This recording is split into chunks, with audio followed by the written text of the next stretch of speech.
You did. There we go. Sorry. Today we're talking about burnout, and I am streaming on different platforms. So I am trying to make sure my other platform is working. So I do apologize about getting this going so late. Um, okay. Well, welcome. It looks like we are streaming everywhere now. So this is going to be a really, really real episode of the Child Care Business Coach podcast. And today I just want to start, it's going to be very real. I mean, to the point that actually grab some Kleenex because I'm going to be very transparent and honest with you guys today. And the honest truth is right now, I'm exhausted. I'm tired. I'm overwhelmed. I am feeling all of it right now. And I really want to talk about the exhaustion and the overwhelm that I'm feeling right now and what it's like. And I know many of you experience the same thing. So, one of the things I committed to when I started doing this business, childcare business professionals, and when I started doing this podcast, is I never want to show up fake and paint a picture that isn't real. I've seen a lot of different influencers do that. And I know of a lot that I coach. I coach a lot of coaches, and they're a mess behind the scenes, right? But they come on like this and they make it seem like everything is amazing when it's not. So I've been really thinking about doing this episode for a while because I don't want to be that person who comes to you with one face on, and that's not my reality. So I want to be real. And I will start by saying right now, I am completely overwhelmed. Completely. And sometimes I have the thought that I'm done. I don't want to do this anymore. Those thoughts are going through my head right now. And I started to realize and had to admit to myself that I am incredibly burnt out. I'm just incredibly burnt out. And that is hard. It's really hard for me to admit because I'm the person who helps pour into you. I'm the person who helps you get out of burnout and overwhelm. So I should have all the answers, right? That's who I'm supposed to be. My kids think I am. The people around me really look to me as the person who rescues. And now I find myself in a position where I'm exhausted, just exhausted. And that's not me, right? I started to recognize, it was probably 2 Sundays ago, something happened to me. And it was like something changed in my brain. And I can't quite describe it, but if you've been through this before, you know what I'm talking about. And I don't really need to go into more of it. But it's like something snapped and something just changed. And what's kind of weird about it is it's almost like I detached, right? And it's like I'm outside looking in, and I'm like, this isn't me. This isn't who I am. Normally, I thrive under pressure and chaos. I usually manage things really, really well. Um, and the weird thing is, I know it's temporary. I've been through this before. It's not my first rodeo, right? I mean, I've gone through the death of a spouse after 30 years. But this time, something's different. And I don't know. I just something is different. But I also know this isn't me. It's not who I am. So over the last couple weeks, really, I started looking for answers. And I started thinking, okay, what is really going on here? What is happening with me? Because I can, thank God, I have enough self awareness and I've been through things like this enough that I can kind of look in and like just identify that this isn't normal and it's not me. And I may need help. And that's really the key, right? Um, Normally, I live in the future and I can project myself out. And so that's why I've been able to really get through anything and withstand anything because I look to the future And I know this is temporary. And I can still tell myself these things right now, right? Like I know this is temporary. What I'm facing, what I'm dealing with, it's gonna all pass, right? And I'll say, even as I'm saying this, what am I facing? You guys might be like, God, what is she going through? There's a lot. The problem I think is that there's a lot of things coming. I have a wedding in 2 weeks. I'm opening a new business. I have summit coming. And I have some other things. I have a lawsuit I'm dealing with. There's just a lot. Okay, a lot. I'm back at Zoo trying to help rebrand, doing some things, running this company, opening another one. So it is a lot. I'm trying to fix my camera for those of you guys on Facebook because I can't see your comments, but it's just a lot. So there's nothing really huge. I guess a wedding is huge, right? Especially after being widowed. I don't know why I try to minimize, but it's all overwhelming me right now. And I'm in it deep. I'm in it really deep right now, I have to say. So I've set back to identify what is going on. And I've really been analyzing how I feel, my behaviors, and where I am. And I've been really seeking answers through my life coach, through whatever, to see what do I do in this situation? What is happening here? And that's where I am right now. So let me know if you're watching the recording or if you're on here live, if you've ever been here, and if you're listening to the podcast in the future, send me an email, send me a message, whatever it is, because this is real. This overwhelming feeling of burnout, the feeling that you're done, the feeling that it's just too much, right? For example, if my phone rings, I freak out. I don't even need to see who's calling me. I feel the vibration on my watch of my phone ringing and I freak out and I get this dread. I don't even want to look. But why? Why? Right? My emails, knowing I have to check email every day just stresses me out. Yesterday, I pulled into my garage after having an amazing, wonderful Mother's Day, and I just sat there and I dreaded going inside my house because I know there's a pile of work that has to be done, right? Like, and it's normal stuff. Laundry, dishes, it's not that big a deal.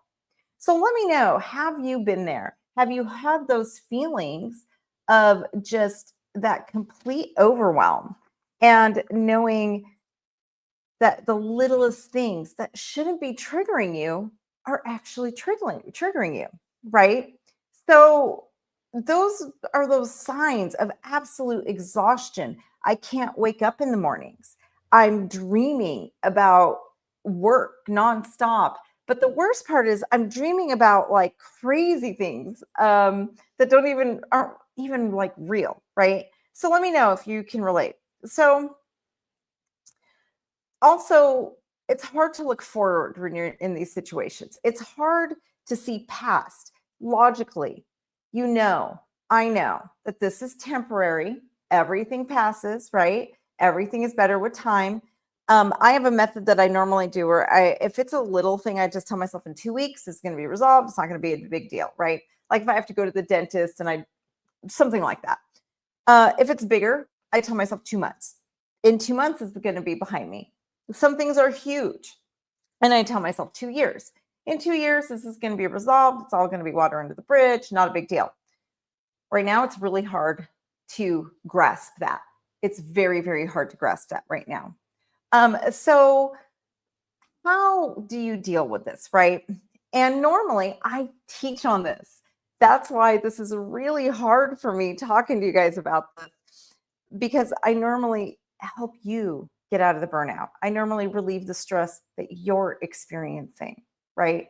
So it's very hard to come here and tell you and be very vulnerable and transparent, although I vowed I would be, right? I don't want to be that hypocritical coach out there like so many I see that pretend everything is put together and then they contact me to coach them because they're falling apart. So I am the person who people come to for answers. And I was going to get emotional. So when the person that everybody comes to for answers And the person that holds it all together is drowning. What happens? Then what? Right? So, kind of funny because I keep hearing my voice in my head telling me, well, you need to practice what you preach. Isn't that ironic? And the first step is identity. Look at the behaviors. Really stop and analyze what you're going through. And just speak to it, right? First thing I had to do was admit it. I'm exhausted. I'm overwhelmed and I'm experiencing burnout. Um, the next thing is to look for help, to get help, to really analyze what is it that is so overwhelming? What is it that I'm drowning under right now? And go to the people that you can trust and ask for help. That is the biggest, hardest thing for me to do. I have no problem paying for help.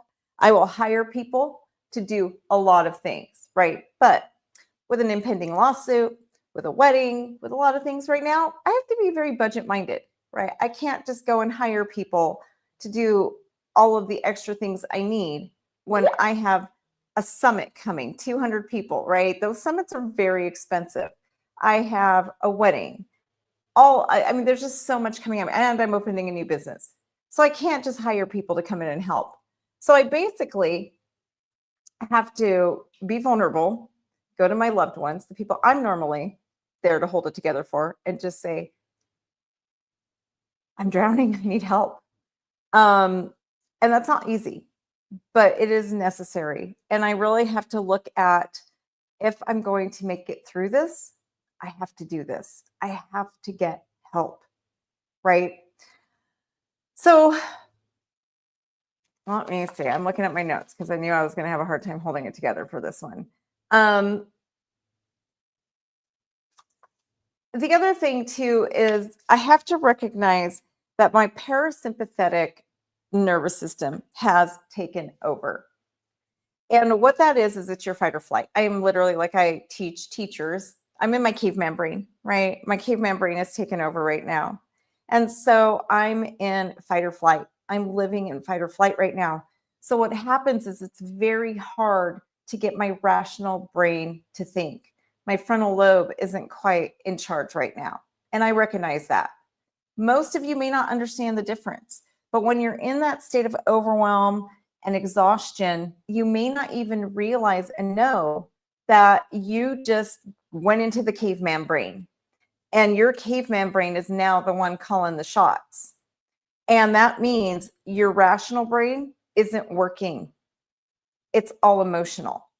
And that is a big, big, big problem, right? We can't let our emotions control, because it is disaster waiting to happen.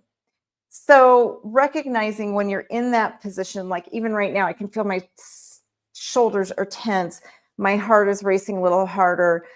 My lungs. Did you know that when you're experiencing trauma or you're going through trauma, one of the things that happens is that your lungs contract and you can't take deep breaths. So if you sometimes notice that your breathing is off, you can't seem to just get enough breath in, and you kind of feel like you need to yawn a lot, sigh, things like that. It's because when you're in those deep, deep situations, your breath, you can't. It takes over, and your breath is really hard to come by. So that's something I have to notice and look at, right? All of those different signals and signs. So I have to get myself back into my sympathetic mode, my nervous system.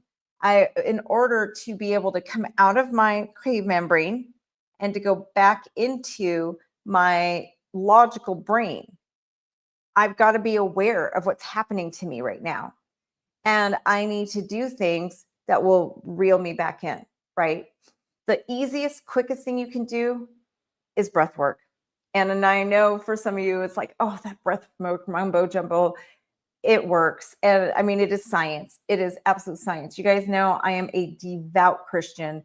So I don't believe in the mystical type of stuff, but breath work, God designed our bodies for breath. But there's a couple of keys to know. And here's the thing. If you're in the middle of an anxiety attack, it's really hard, right? You can't breathe. Or if you feel it, guys, we teach this to the kids, right? Think about it when you see that hill, right? Where you're in green and then you go up to orange, then you hit your red, and you go back down and you're in orange and you're back in green. Well, before you hit the red, when you're in orange, what's important is to take a deep breath. Now, I don't expect you to remember things like a box breathing technique or anything like that, but there is one thing that can help you regulate pretty quick. And it's to make sure you exhale longer than you inhale. So if you breathe in, if you make like your mouth a little straw, make sure that inhalation just comes out longer. The other thing is purposely tense up all your muscles one by one and then let them go. It's just that conscious awareness that can help you get your nervous system back regulated. If I have time, I'll go for a walk in nature, preferably. The vitamin D sunlight actually does have proven effects that regulate and help you increase your serotonin. So there is science again behind that too, being in the sunlight. I have to say, I've been so overwhelmed lately that a lot of my normal practices I haven't done. I have no motivation. I'm not working out like I usually do, not doing yoga. I'm not eating a lot of things like that, right? So you kind of have to force yourself. I realized, like this morning I woke up and my thought was like, God, I really don't want to do yoga. But I realized if I'm going to get back into my frontal lobe that can actually make good decisions, right? I have to do it. I got to make myself. I got to make myself go stand in the sun. And last week, that's basically what I did. I really struggled to go for a walk, right? And normally I love walks. I love hiking. I love being outside. I love it. But I'm not finding joy in the things I love right now. And so I forced myself to just go stand in the sun then. Thought, you know what? If I can't, and thank God, my amazing friends took me Friday for a girl spa day, which was amazing. We got a lot of sun time, which just helped so much.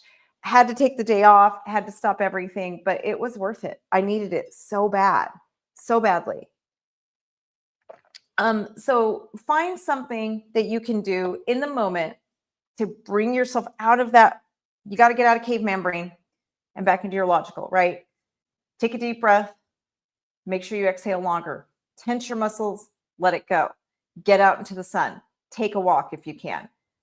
You're not going to be able to make good, rational decisions if you're in that fight or flight mode. It's just literally not possible. And it is so incredibly important for us to be able to make good decisions, right? I cannot be the CEO of 3 companies if I can't think logically and if I'm allowing my emotions to take over, because I freeze. I'm a freezer, right? That's how I cope. I just freeze. I do nothing. I take no action. And that leads to bigger disasters. It's part of the reason why 13 years ago, I had an IRS agent knock on my front door. I just buried my head in the sand. That's what I do. So I know now from prior experience, I cannot allow that to happen. When you're facing things, burying your head in the sand just makes it 10 times worse. I have to say also, it's important to know yourself, right? As I'm saying this to you guys, I realize, and I'm so thankful to God that I know myself well enough to recognize my patterns, and I know my self-destructive patterns and where I create self-fulfilling prophecies. So as I start going on that route, I know where I have to be careful for, which is why as I pause right now to really look at the things that are affecting me, I realize I got to do something about this now. I have to do something now, right? Or I'm going to freeze. And when I freeze, really bad things happen. So it's very important. So I want to tell you guys a story I was reading that was very impactful for me. And this might be something that you find impactful too. Maybe you're in this situation right now. But I love to run. Right now, I'm not running. I'm really not doing much of anything because I can't seem to find joy in anything right now. But normally, I love to run. But lately, I'm having a hard time getting the motivation to do the things I usually love doing. And so I was reading a thing about runners, like serious runners. I'm not a serious runner, but serious runners and who do like marathon running.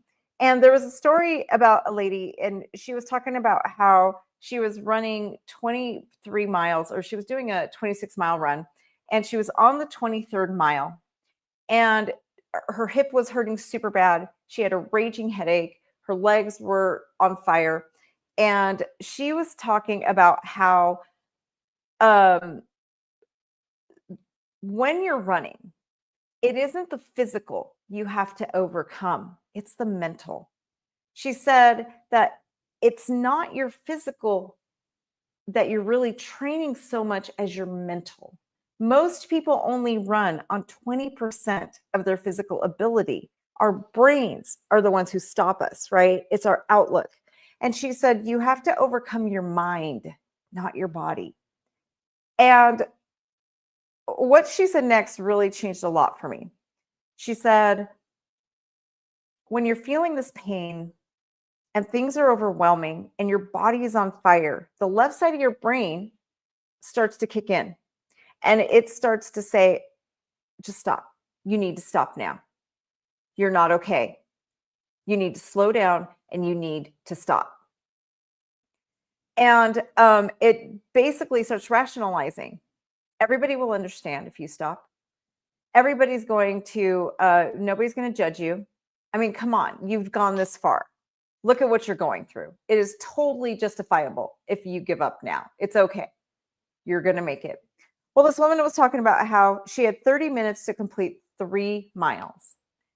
And all of these thoughts are going to her head. Look how far you've already come. You almost made it to the end. Not a big deal. You've overcome so much more than 90% of over people. So she's got all these rationalizations going through her head. And then she said that the right side of your brain is going to kick in. No, you got to do it. You got to do it. You got to do it. You can't give up now. That's the hope side of your brain. If you can keep the hope side of your brain going, that's where the key is. If you can silence that left side, overcome the left side, because it gets to a point where the left side that's saying, you can't do this. This is too much. You've overwhelmed yourself. You are in distress. If you can really manage that side and focus on the hope side, that's what can help you make it through. And I have to admit, that's where I've been. I've definitely been in that left side. People around me who know that I actually thought about canceling our wedding. And I wasn't like canceling us getting married, but I literally considered and told everybody, I'm going to cancel the wedding. I can't do this. I literally said, I can't do this. I thought about giving the keys back to the new center I'm trying to open. I've really had a lot of discussions with people about returning the keys. And my brain just keeps saying, Evelyn, this time it's too much. Evelyn, what you've taken on this time, you've pushed yourself too far this time. And I literally see images of myself right now. Like when I'm sleeping, I'll wake, you know how you wake up like kind of in the middle of the night, you're in between sleep, but I literally see myself waving a white flag. Literally, I'm standing on a hill waving a white flag. And so I have to admit, I started giving into those thoughts. And I went to my friends and said, I'm canceling the wedding. I can't do this. We'll just go down to Justice of the Peace and get married. We could still get married, but why put myself through this? A lot of things, not just the wedding. There's a lot of things I really started thinking about just giving up on. Admitting that out loud is really hard because I'm not one who gives up. I don't give up. And I usually push and fight through everything. So I also know that's not me. That's not me. And sorry, I knew this was going to be a very emotional, honest conversation today. I had to look at what is really going on here, right? And I realized, well, I'm realizing because I'm in the thick of it right now, you guys. I'm in it. I am in it. But one of the things I see is I can't let that part of my brain take over. It can't be the one in control, right? I have to look at what am I focusing on? How am I going to see how things are managed?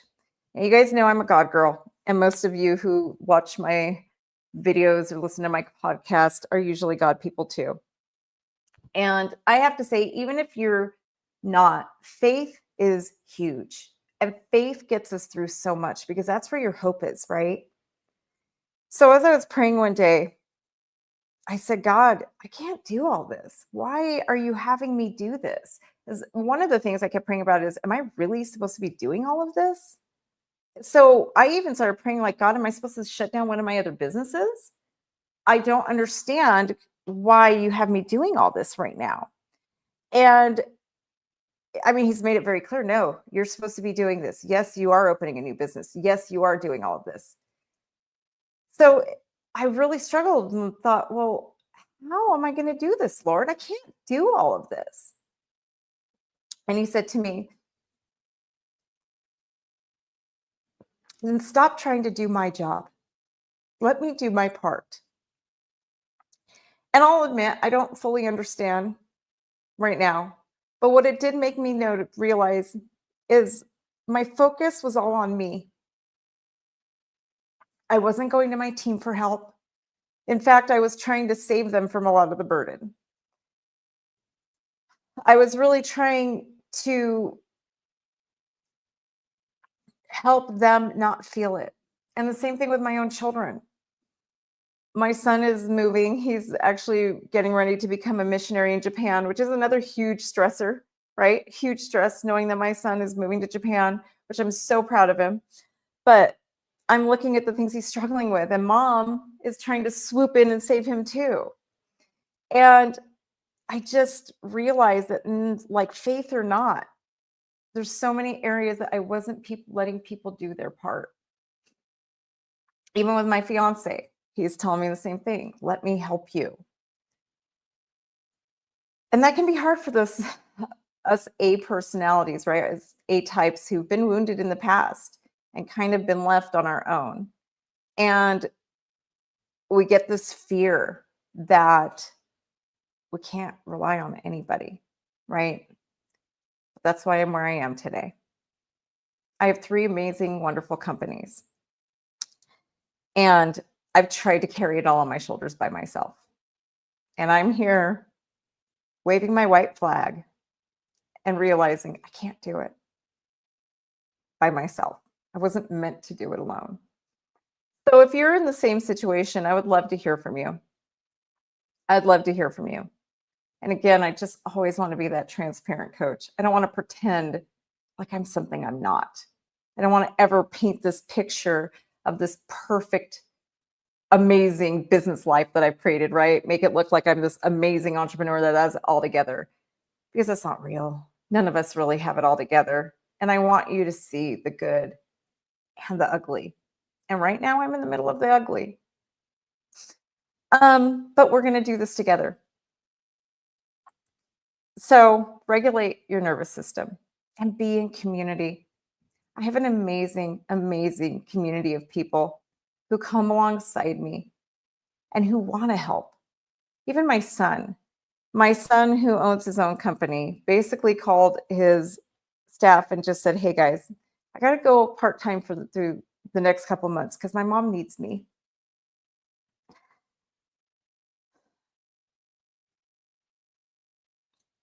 Again, sorry.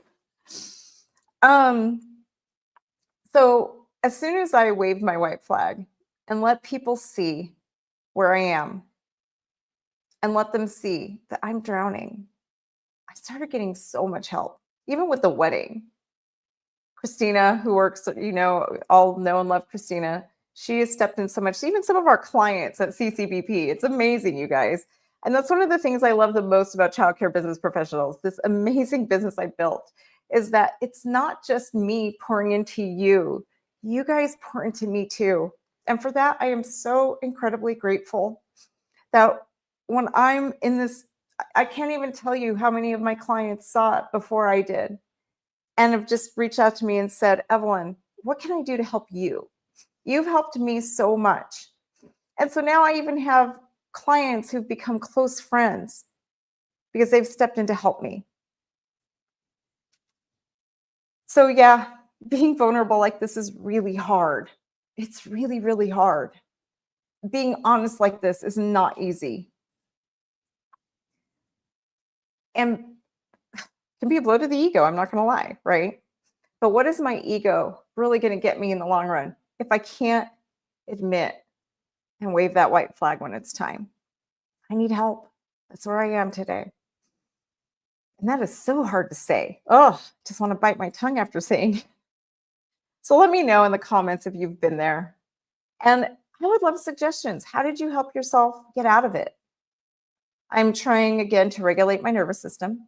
And really, the biggest thing is I'm trying to make sure that I don't try and do God's job and that I keep my eyes on Him. I realize that is where I'm truly going to succeed. I don't know if this has been helpful for you today. I don't know, to be honest. But I know I needed to be honest with you guys. And I just needed to be transparent and let you see where I really am. And I just really hope that you see that nobody has it perfect. Nobody does. We all go through it. And there's no shame when you look at all these other people who appear to have it all together, who have these Instagram perfect lives. They're not perfect. They're not. And they struggle too. So if that is the only thing I helped you with today, my job is done. But reach out. Let me know what you guys do. I hope you guys have a wonderful week.